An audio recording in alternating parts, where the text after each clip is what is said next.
Gir Somnath police અધિકારી જવાન સોમનાથથી માતાના મઢ સુધી સાયકલ યાત્રાનું પ્રસ્થાન કરાયું।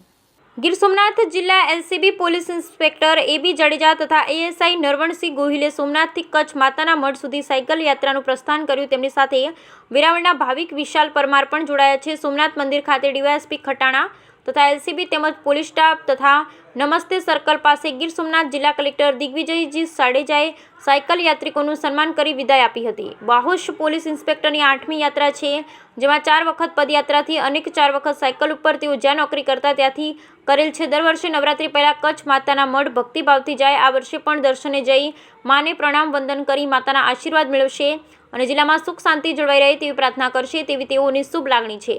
4 દિવસ સાયકલ યાત્રા બાદ તેઓ 5મા દિવસે કચ્છ પહોંચશે। કુલ 575 કિલોમીટરની આ યાત્રા રહેશે।